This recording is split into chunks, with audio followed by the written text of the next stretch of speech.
साथियों नमस्कार। मैं हरिओम कदम, न्यूट्रिशन काउंसलर, एक बार फिर आपके सामने। आज हम एक बहुत ही महत्वपूर्ण पोषक तत्व की चर्चा करेंगे। इस पोषक तत्व का नाम है प्रोटीन।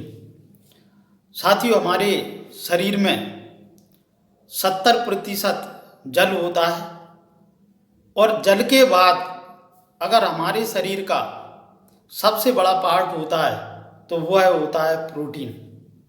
18% भाग हमारे शरीर में प्रोटीन का होता है, क्योंकि प्रोटीन विभिन्न प्रकार की कोशिकाओं को बनाता है, हमारे शरीर का आधार बनाता है, ढांचा बनाता है। दोस्तों, प्रतिदिन हमारी पुरानी कोशिकाएं नष्ट होती हैं और नई कोशिकाओं का निर्माण होता है। अगर पुरानी कोशिकाएं नष्ट हों और नई कोशिकाओं का निर्माण ना हो तो हमारा शरीर कमज़ोर हो जाएगा, धीरे धीरे हमारी उम्र ढलने लगेगी। प्रोटीन हमारी इन नई कोशिकाओं के निर्माण में महत्वपूर्ण योगदान करता है। वे कोशिकाएं चाहे हमारे शरीर के बाह्य हिस्सा से हों या अंतरंगों की कोशिकाएं क्यों ना हो। दोस्तों, प्रोटीन हमारे शरीर में कई प्रकार के कार्य करता है, जिनकी अपन संक्षेप में चर्चा करेंगे। सबसे पहला काम, प्रोटीन हमारा संरचनात्मक घटक है, यानी प्रोटीन के द्वारा हमारे शरीर का निर्माण होता है, हमारे शरीर की विभिन्न कोशिकाओं का निर्माण होता है। प्रोटीन हमारे शरीर का आधार है, फिर चाहे वे कोशिकाएं हमारे शरीर की किसी भी अंग से क्यों ना हो। दूसरा, प्रोटीन हमारे रोग प्रतिरोधक क्षमता को बढ़ाता है। रोग प्रतिरोधक क्षमता में हमारे शरीर में जो एंटीबॉडीज होते हैं उनका निर्माण प्रोटीन के द्वारा होता है। इन एंटीबॉडीज का काम हमारे शरीर में जाने वाले बैक्टीरिया, वायरस आदि को पहचान कर और उनको नष्ट करना होता है। जब भी किसी रोग का संक्रमण होता है तो हमारे एंटीबॉडीज बाहरी रोगाणुओं से हमारी रक्षा करती हैं। इस प्रकार से हमारी रोग प्रतिरोधक क्षमता को प्रोटीन बढ़ाता है। एंजाइम्स हमारे शरीर में, हमारे पाचन तंत्र में कुछ एंजाइम्स होते हैं जो भोजन को पचाने में सहायक होते हैं। एमाइलेज, लाइपेज, पेप्सिन, ट्रिप्सिन आदि, इनका निर्माण भी प्रोटीन के द्वारा होता है। दोस्तों, इसलिए प्रोटीन हमारे पाचन तंत्र को भी प्रभावित करता है। हार्मोन्स हमारे शरीर में कई प्रकार के हार्मोन्स होते हैं, जिनमें से महत्वपूर्ण वृद्धि हार्मोन्स, पिट्यूटरी ग्लैंड से स्रावित हार्मोन्स, थायराइड ग्रंथि से स्रावित हार्मोन्स, हमारे लैंगिक जनन ग्रंथियों से स्रावित हार्मोन्स, इन सभी का निर्माण प्रोटीन के द्वारा होता है। तो हमारी वृद्धि और विकास को प्रोटीन पूरी तरीके से प्रभावित करता है। इसके अलावा प्रोटीन हमारे शरीर का पीएच संतुलन बनाए रखता है, हमारे शरीर के माध्यम को क्षारीय रखता है।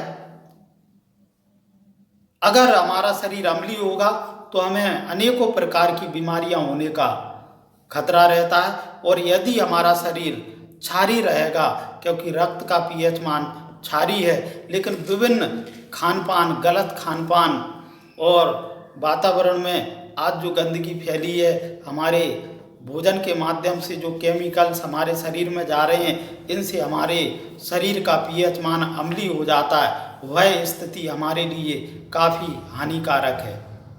दोस्तों, प्रोटीन का यदि सेवन किया जाए उचित मात्रा में तो हमारे शरीर का माध्यम क्षारीय रहता है, और अनेकों शोधों से यह पता चला है, ज्ञात हुआ है कि क्षारीय माध्यम में कैंसर की कोशिकाएं नहीं पनपती हैं। हम प्रोटीन की अहमियत समझते हैं, इस बात से समझ सकते हैं। और सबसे बड़ी बात, प्रोटीन हमारे जेनेटिक्स को प्रभावित करता है।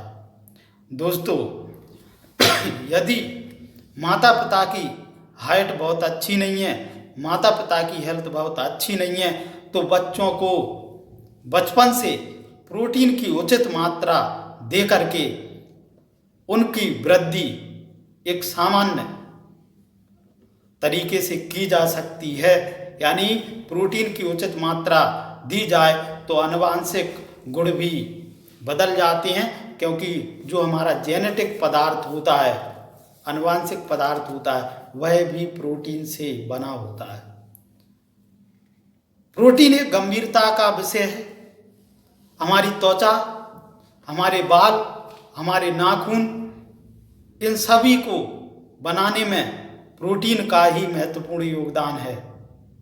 यदि हम प्रोटीन युक्त आहार लेते हैं तो इनसे होने वाली समस्याओं से बचा जा सकता।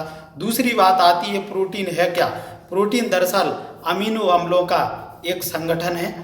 ये कई प्रकार के अमीनो अम्ल से मिलकर बना होता है और ये अमीनो अम्ल, बहुत सारे अमीनो अम्ल हैं, ये अमीनो अम्ल शरीर में विभिन्न प्रकार के काम करते हैं। जब जरूरत होती है तब ये प्रोटीन अमीनो अम्ल में टूट करके विभिन्न प्रकार के हमारे शरीर में काम करती है। दोस्तों, हमारे शरीर में अमीनो अम्ल नेचुरल नहीं बनते हैं। पौधों में यह क्षमता होती है लगभग 20 प्रकार के अमीनो अम्ल का निर्माण पौधे अपने शरीर के अंदर कर सकते हैं, लेकिन जंतुओं में, जीवों में यह क्षमता नहीं होती है। कुछ ही अमीनो अम्ल का निर्माण शरीर के अंदर होता है। शेष अमीनो अम्ल हमें भोजन से बाहर से लेना हमारी मजबूरी है। दोस्तों, अमीनो अम्ल पर ज़्यादा चर्चा नहीं करेंगे, लेकिन कुछ मैं बताना चाहूँगा कि किस प्रकार से ये कौन कौन से अमीनो अम्ल हैं जो हमारे शरीर को प्रभावित करते हैं। दोस्तों, सबसे पहले हम बात करते हैं आर्जिनिन। आर्जिनिन एक अमीनो अम्ल है। यह हीमोग्लोबिन के निर्माण में सहायक होता है और पुरुष में वीर्य के निर्माण में सहायक होता है। दोस्तों, अगर आर्जिनिन की कमी रही तो लोग नपुंसक हो जाते हैं, लोगों में नपुंसकता आ जाती है। आज हम देख पा रहे हैं जिंक और आर्जिनिन की ही कमी के कारण है कि ज़्यादातर लोग आज बच्चे पैदा करने के लिए भी इलाज करवा रहे हैं। एक भयंकर समस्या आने वाले समय में और बढ़ने वाली है अगर ऐसा ही रहा था। दूसरा, लाइसिन हमारे शारीरिक विकास के लिए आवश्यक है। इसकी कमी से हड्डियां कमजोर होती हैं। मेथियोनिन एक एंटीऑक्सीडेटिव है, यानी ये हमारे शरीर में जो फ्री रेडिकल्स आते हैं, जो अनावश्यक तत्व हमारे शरीर में जमा हो जाते हैं, जिनकी हमारे शरीर में, ये उनको नष्ट करता है, उनको शरीर से बाहर करता है। इसके साथ साथ हमारी त्वचा, नाखून, बालों का रखरखाव करता है, क्योंकि ये एक सिस्टीन नाम के एक और अमीनो अम्ल का निर्माण करता है, जो इसकी कमी से असमय बुढ़ापा आ जाता है। हमारे बाल, नाखून, त्वचा सब बेअसर हो जाती है। तो इसकी कमी से हमें असमय बुढ़ापा आ सकता है। फिनाइल एलानिन ये मस्तिष्क में सूचनाएं भेजता है, तनाव कम करता है, वजन घटाता है, भूख बढ़ाता है, स्मरण शक्ति और सीखने की क्षमता में ये महत्वपूर्ण अमीनो अम्ल है। इसकी कमी से आलस होगा, डिप्रेशन होगा, स्मरण शक्ति में कम हो जाएगी। एक और पोषक तत्व है, एक और अमीनो अम्ल ट्रिप्टोफैन, ये फील गुड है। फील गुड मतलब खुश रहना। अगर ये अमीनो अम्ल शरीर में बनता है, क्योंकि ये सेरोटोनिन और नियासिन नामक बी कॉम्प्लेक्स का निर्माण करता है और इसकी वजह से हम खुश रह पाते हैं। दोस्तों, खुश रहना भी पोषक तत्वों का ही काम है। आइसोल्यूसिन शरीर में ऊर्जा का उत्पादन करता है। इसका कार्य हमारे शरीर को एनर्जिक बनाए रखना, मांसपेशियों और हीमोग्लोबिन के निर्माण में महत्वपूर्ण भूमिका निभाती है। इसके अलावा रक्त शर्करा का प्रबंधन करता है। हमारे रक्त में जो शुगर है उसकी मात्रा को नियंत्रित करता है, खून की कमी को दूर करता है। ल्यूसिन त्वचा, हड्डियां और मांसपेशियों का रखरखाव करता है। ग्रोथ हार्मोन्स का निर्माण करता है। इसकी कमी रही तो वृद्धि रुक जाती है, पाचन तंत्र खराब हो जाता है। थ्रियोनिन जोड़ों, त्वचा, मानसिक कार्य क्षमता, दांतों के एनेमल के निर्माण में सहायक है। इसकी कमी से लीवर हमारा फैटी हो जाता है, घाव भरने में देरी होती है। कार्टिनिन, लाइसिन और नियोमिन के निर्माण में सहायक है, ये लीवर की रक्षा करता है। स्टिडिन ग्लाइकोजन के निर्माण में सहायक है, ये इसकी कमी से थकान हो जाता है और हमारे शरीर में जो अतिरिक्त कार्बोहाइड्रेट जाता है उसको ग्लाइकोजन में बदलने में सहायक करता है। इसी प्रकार से सिस्टीन त्वचा, बालों के लिए महत्वपूर्ण है, इसकी कमी रही तो असमय बुढ़ापा आएगा। और टायरोसिन, नींद न आना, थकान, सर्दी, तनाव, इस प्रकार से ये अमीनो अम्ल हमारे शरीर में काम करते हैं। दोस्तों, ये अमीनो अम्ल अगर हमारे शरीर में नहीं जाएंगे तो हमें कई प्रकार की व्याधियां होंगी। प्रोटीन न जाने के कारण आपने देखा हमारे शरीर का ठीक तरीके से विकास नहीं होगा, वृद्धि नहीं होगी, बाल, नाखून, त्वचा बेरंग हो जाएंगे। इनकी समय से पहले नाखून खराब होना, बाल झड़ना, सफ़ेद होना, त्वचा बुढ़ापे की ओर जाने लगेगी। प्रोटीन नहीं लेंगे, हमारे शरीर की रोग प्रतिरोधक क्षमता कम हो जाएगी, रोगों से लड़ने की क्षमता कम हो जाएगी। जैसा अभी देखा, अभी महामारी चल रही है, उसमें एक ही चीज काम कर रही है कि जिस व्यक्ति का रोग प्रतिरोधक क्षमता अच्छा है वह व्यक्ति कोरोना को फाइट कर सकता है। तो ज्यादातर लोग, वे लोग जिनकी रोग प्रतिरोधक क्षमता कम है या जिनको शुगर है, जिनको डायबिटीज है, वो ब्लड प्रेशर है, इस प्रकार के रोगों से लड़ने वाले लोगों की रोग प्रतिरोधक क्षमता कम हो जाती है, अक्सर इसका शिकार हो रहा है। प्रोटीन की उचित मात्रा ली जाए तो शुगर और हाई ब्लड प्रेशर और हार्ट जैसी समस्याओं से दूर रहा जा सकता है। प्रोटीन की उचित मात्रा न मिलने के कारण ही लोगों को डायबिटीज, ब्लड प्रेशर और हृदय रोग उत्पन्न होते हैं। प्रोटीन की कमी से नपुंसकता पैदा होती है, प्रोटीन की कमी से खून की कमी आती है। दोस्तों, हीमोग्लोबिन, हीम माने iron, globin protein, protein haemoglobin के निर्माण का एक घटक है,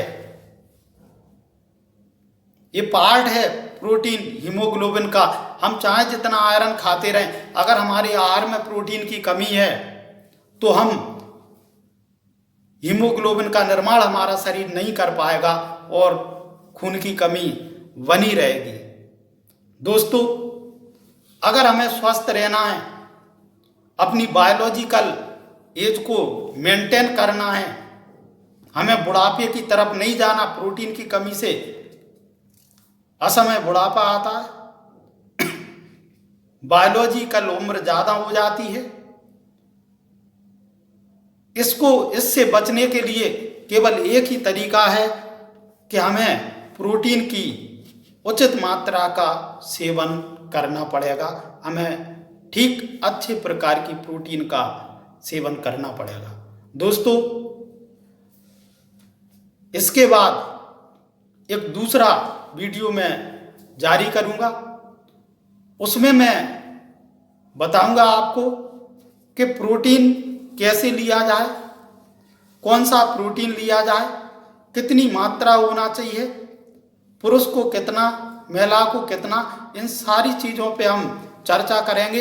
एक मानक स्टैंडर्ड है प्रोटीन के लिए, और आपको इस प्रोटीन की और अधिक जानकारी देंगे हम अपने दूसरे वीडियो में।